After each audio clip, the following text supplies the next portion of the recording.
Hello everyone and welcome to another episode of You Journeys. I'm your host Palesa Ramafola, coming to you from our JBS Park studios. And today we're joined by the one and only Thembelihle Mnguni, an electrical engineering student here at the great University of Johannesburg. She's one of the top 10 finalists of Miss World South Africa 2024.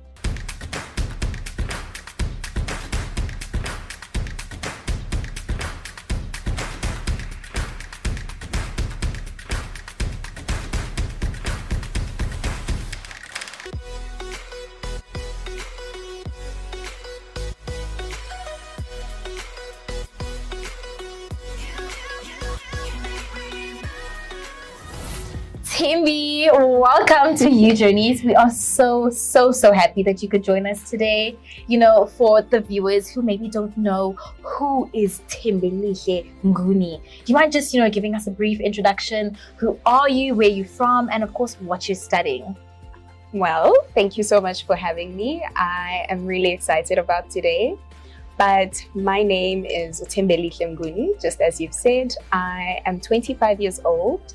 And I'm born and raised in the East Rand of Gauteng. And I have a very loving family. I am an aunt, which is my favorite title. I was brought up by both my parents, and they really just taught me everything that I know today. They taught me how to give back without receiving. They taught me how to care for others. They taught me how to always stay disciplined and to always stay on track with your hopes and your dreams for your life. I also have a project that I'm running. It's called Engineering Team Edge. Ooh. And as an award-winning engineering mentor, I mentor young kids between the ages of 13 to 18, sometimes much lower ages, but my main focus is 13 to 18, because I really want to try and cultivate the spirit of engineering in them and really just empower the next generation of leaders that we have, because they will one day become the leaders of this country. For sure. Yes, and I just want to make sure that they're well taken care of and their hopes and dreams as well are, cultivated.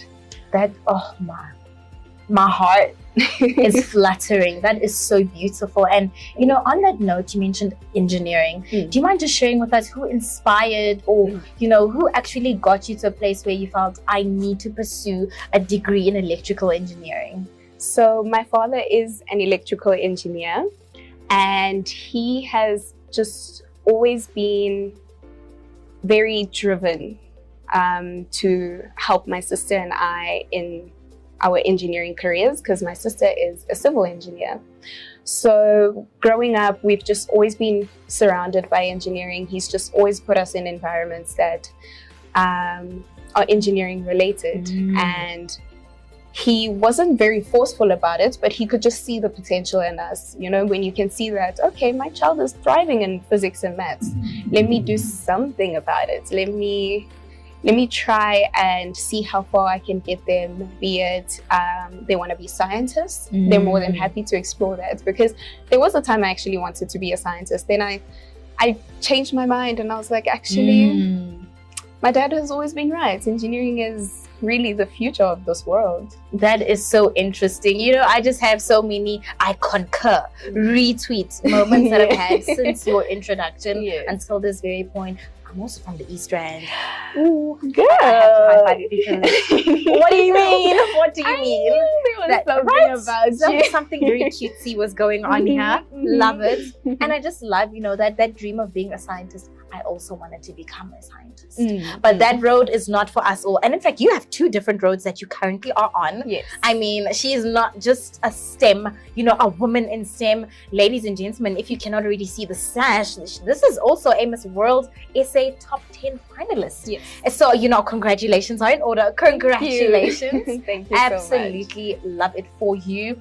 And our country, our country is safe with you. I mean, your heart is just so golden. You care for the future. And, I just want to find out, that journey to becoming a top 10 finalist. Walk us through that journey. Like, how was that, just getting to that? So when I applied, I remembered I quickly had a moment of realization where I remembered that it has been 10 years since I started my pageantry journey. Wow. So I started exactly 10 years ago. I was 15 years old, and I won my high school pageant, and it was very exciting. And part of the package that I won was a free photo shoot and free modeling classes. So they taught me how to walk, how to talk, how to pose, how to do everything really. And when the photos from the photo shoot came back, I was like, oh, these are very nice. It's giving. I might have a bit of potential, you know? And from there on, I pursued my career in modeling rather than pageantry. So I established myself as a fashion model, and I was on magazine covers, and it was just great and amazing. For years, I was just, you know, living this dream. And up until this year, I was like, you know what, let me go back to where it all started. Let me go back to pageantry, where I wouldn't be here if it weren't for pageantry. I wouldn't have this career in modeling if it weren't for pageantry. But above that, Miss World as an entity is just centered around beauty with a purpose. So you might just have the physique and, you know, the external appearance of a pageant woman, but what's inside is what actually matters. How are you giving back to your community? How are you showing up for the world, for the people around you, and for your country? So that was also a driving factor to my application. That's so eye-opening. It's beauty and brains, quite obviously. I mean, you know. And so as someone in the engineering field, obviously you're trained to, you know, do this thing we call problem solving, right? And with problem solving, how do you think your engineering skills can really, you know, contribute to this Miss World journey that you're walking? You know, and especially as an engineer, what obstacles have you overcome that are really sort of shaping the journey that you're taking here, once again in pageantry, where it all started? So when it comes to engineering, it's a lot more than problem solving. It really goes back to the first principles, where you understand something from its roots and its cause. You understand its fundamentals. So when it came to applying that to pageantry, I understood that, you know, you have to be punctual, for example, but the reason why you have to be punctual is to put your name in people's good books. It's not just, okay, great, you made it on time, let's get to work. It's, oh, she's a good character. She carries herself well, she's on time, she's presentable, and she's, you know, she shows up. Along with pageantry can be a bit challenging because you're constantly under scrutiny, and you do see your flaws, you do see your faults, and you are told about them. We recently had a boot camp where they taught us how to walk, how to talk, how to present ourselves in media, how to present yourself at a dinner table, how everything. Etiquette. How to hold the teacup. And, you know, in a boot camp, that's where you are told you need to fix this, you need to fix that, you need to fix that. And because engineering is such a gruesome career, where it's about precision. If you don't get it right, it's wrong. There's only one way. There's only one way, which is the right way. So that mentality, I had to go in with that as well. And that if you receive criticism, you take it and you work on it. It's not because you're not good enough. It's not because you're not capable. It's because they see potential in you and they really want you to fix that, and they really want you to get it right. That is so beautiful. At least you're prepared for, you know, like the route ahead and stuff. That's lovely. And so we know that you've mentioned you aspire actually, you know, contributing to communities in more ways than one, you know, through sustainable and renewable energy. I mean, do you mind walking us through? Because that sounds big and impactful, you know? So what is that like?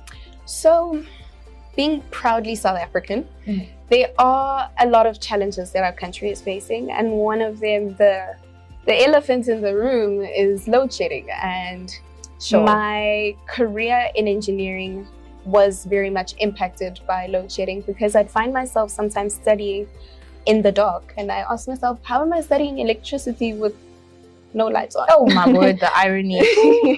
So it felt like if I don't do something about it, I will definitely be staying in the dark for quite some time. So obviously I ran to the one person who I know my fundamentals of engineering from, which was my father. And him and I came up with this idea of giving back to our community through renewable energy, where we get to install solar panels for, you know, people who cannot afford it and people who need the electricity a lot more than we would think. And along with that, I also at the same time simultaneously started my mentoring project, where I was mentoring young kids in engineering so that they can see themselves in me. They can see that, you know what, this is what hard work and determination gets me. And if I start young, I can be so far ahead by the time they reach my age, which is exactly what I want. I don't want to replicate myself in them. I want them to do a lot more than what I've done. Right. Yes. That is so inspiring. Ma'am, you are booked and busy. And we absolutely love that, you know. But on a more lighter note, so we said there were two roads that you're actually walking on here. One being, you know, the pageantry and the modeling, and of course, you know, being a whole woman in STEM, you know, heavy is the head of the one who wears the crown. But, you know, we also want to know, which one seems more challenging, you know, dealing with these complex concepts and, you know, solving and the precision from engineering? Or would you say it's walking on the stage in heels and a sash? Because, of course, I assume there are some unspoken, you know, terrors about pageantry that may make it challenge engineering. So which one do you think, you know, skills higher on the, this is hard? I think physically, and I'm speaking in terms of my feet, being in heels for hours on end can be gruesome. There was a point where during the boot camp I actually wanted to break down and cry on stage while walking because I was in physical pain. But you have to have a different kind of resilience that I'd never unlocked before, of you will walk and you will hold your head up no matter what. You cannot look like your problems. Louder. The same resilience, but a different tone is applied in engineering, because I have spent countless of hours, the late nights studying. I have sacrificed so much, you know, to build my career. And because the modeling, I mean, the pageantry resilience is momentarily, because you walk on stage and then eventually you get to take your heels off. Right. In engineering, it's constant. It's almost every day, because you are constantly researching. Renewable energy is a career that is constantly evolving. There's so much innovation, so much technology that is, you know, rising up every single day, and that resilience is built brick by brick every single day. So I can't really say there's one that's harder than the other. It's just hard. Equally hard. It's hard. Like they cancel out each other. They repel. But I am very grateful that these are the struggles that I am facing. Right. I could be in worse conditions, but I rather be here than anyway. Right. At least the struggles you're facing come from your passions and your pursuits. Yes. You chose your problems pretty much. And I think there's nothing better than, you know, choosing your struggle, because we know that there are people not even privileged enough, like you mentioned, those who cannot even afford the electricity. And so hence the solution is to help them with my skill set, with my knowledge accumulated, help these people get these solar panels, because they need it more than us. Because, you know, I once heard someone say it's a privilege to even experience load shedding. And you know, when I think about that, I'm like, that is so real. That is so real. But, you know, because this road is very unique, and of course, as you've presented the challenges, there's still some people interested in walking in your footsteps, you know. So do you perhaps have any advice that you'd give to any of the viewers who are perhaps watching, you know, for this pageantry as well as this engineering, and how they merge? Anyone looking to take, let's say, a similar route, you know, because many people believe that there's one career, I should pursue one thing, but here you are successfully pursuing two different and closely related, ironically, you know, like careers and paths. I think it's very important to give yourself grace. Sure. And to be kind to yourself, because there are times you will feel overwhelmed and you feel like everything is just, you feel like you're about to explode. But just breathe through it, take your time. And it's also very important to prioritize what's important and what can be done right now and what can be left for later on. Because I remember in the beginning of my career, and in pageantry, I was very focused on the excitement, the pageantry excitement. I get to create content, I get to do this and that, I have to show up here and show up there. But then I found myself not being able to say no to opportunities that I knew didn't serve me. So rather focus on what's important to yourself and always remember why you started this. Remember why this is important to you. And once something feels like it's a detour from your career or from your dreams, then don't pursue that. Right. Then don't run after something that you know is never going to serve you. Yeah. No, that makes a lot of sense, and you mentioned how booked and busy you are. So, and I know, I understand 100% that advice. You may not know. That was for me. Guys, I'm sorry, but that was for me. Because I 100%, live, I would call it a double life, That's how you sometimes feel. You do. Because your goals for this, career and that career, they don't always line up. And so the lines also get blurred, and you feel yourself like you're taking a left and, take a left to come right because you're going off routes. You're off ramping. You're not on ramping and you don't. It's so difficult. And I think that's so important that you said give yourself grace. Yes. Because, we're an awesome generation. Look, we're solving energy problems, we're 25 and we're slaying and we are providing electricity, solutions and stuff. And I think in general, our generation, we love results so quickly. Yes. That we're prepared to put the pressure on us. Yes. We have no sense of time. Oh, I want to be a doctor. This needs to happen tomorrow. And where's the grace? But it's years. It's years. Practice. It's years of getting it wrong. Yes, and making mistakes. It's your first time here, right? Honestly, it's the first time you just arrived. And just give yourself some grace. Be kind to yourself more than anything. We need to practice kindness. We need to practice kindness. Yes, to other people, but ourselves. Yes. I think we neglect ourselves more than we could imagine. Like we think self-care is I need to do my hair. No, darling, it's kindness. It's grace. It's inside. Yeah. Yes. But on the note of being booked and busy, there's a saying that says, all work and play makes Jack a dull boy. So when you're not doing the engineering, of course that is consuming a lot of time. I can imagine you're solving problems, ma'am. And the pageantry, you've mentioned there are boot camps involved, and I can imagine the preps for, rocking the stage in a few months or so. Of course. What are you doing other than, STEM and modeling and pageantry and all of that? What do you do for fun? Like I mentioned earlier, I'm an aunt and I love spending time with my nieces and nephews.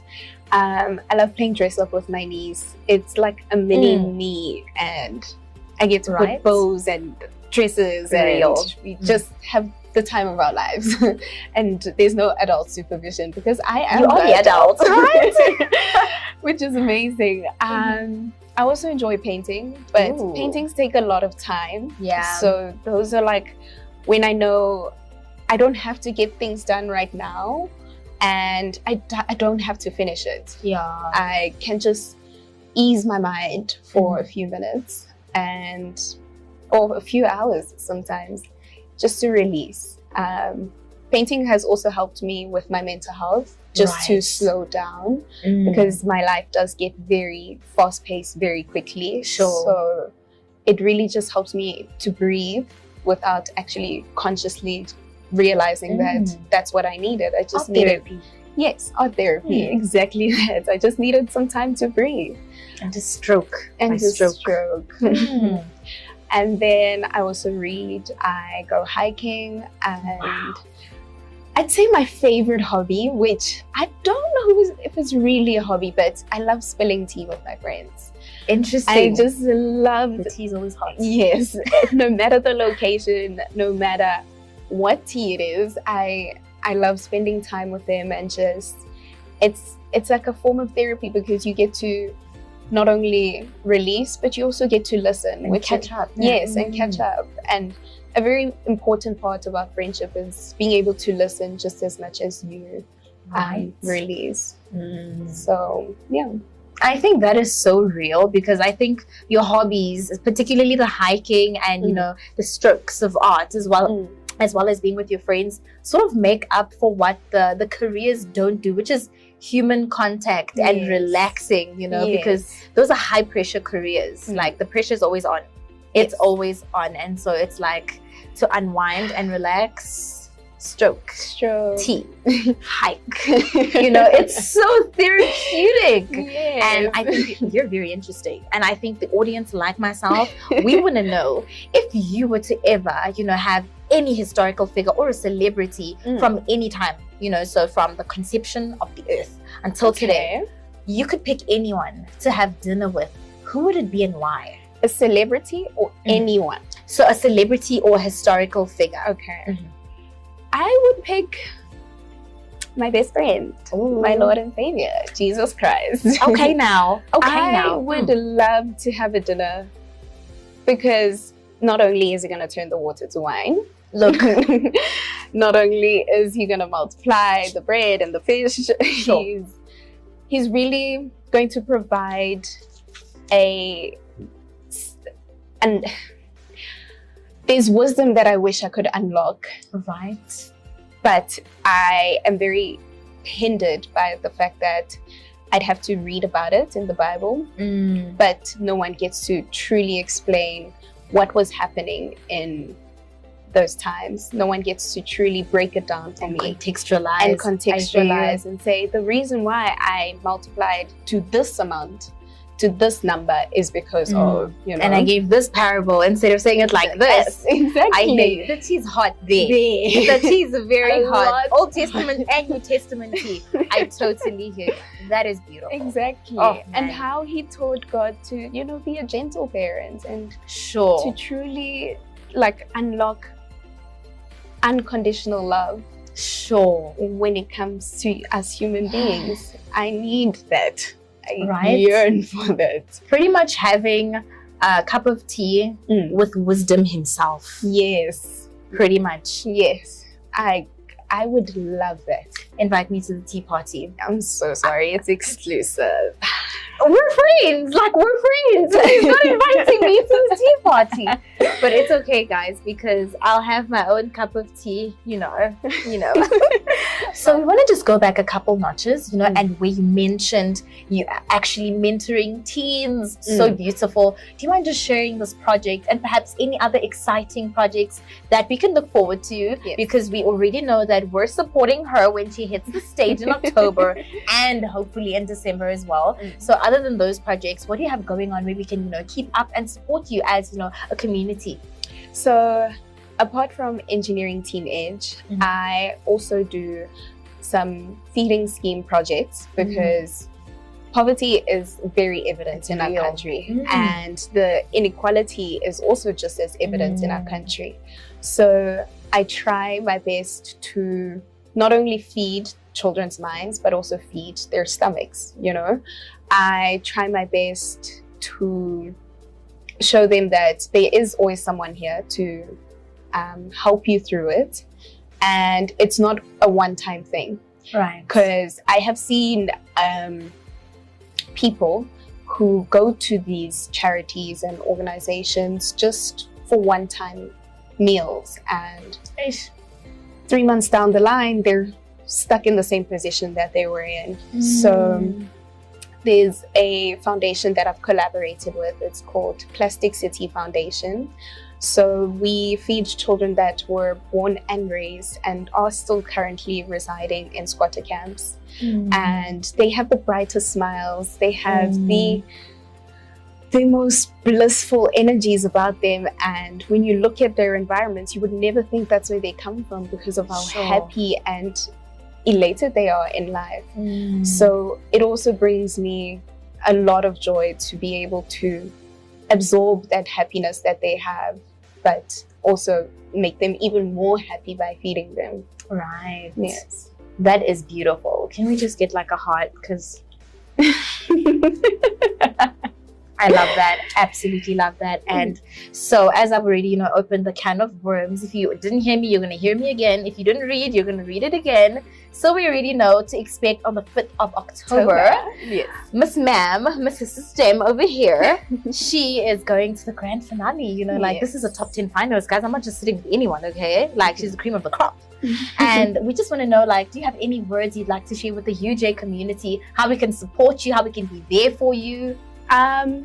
Unfortunately, there is no voting this year. So I want to share my journey as much as I can on social media. So that is where you'll be able to catch everything that I do in real time. I am very consistent and I'm proud of myself. I'm going to pat myself on the back for that. I'm going to give you another pat. Yep, 2 pats. Yep. I know how important social media is in our age and our digital area that we're currently in. So if there's anything that has really boosted my career in this pageant is how present I am on social media. You are. But a healthy amount also, because there are times it does get very draining to, constantly be available to thousands of human beings at the same time. So that's when I revert back to my breathing techniques and my painting and my hikes. And playing dress up. And playing dress up. Cannot forget that. Yes. And I think, if anything, I would love a lot of support and a lot of engagement on my social media and just honestly a message or two about how proud I am of you. Of course. And you guys heard. I feel like I'm begging. Oh, no, girl, no. This is your platform to absolutely talk about all projects.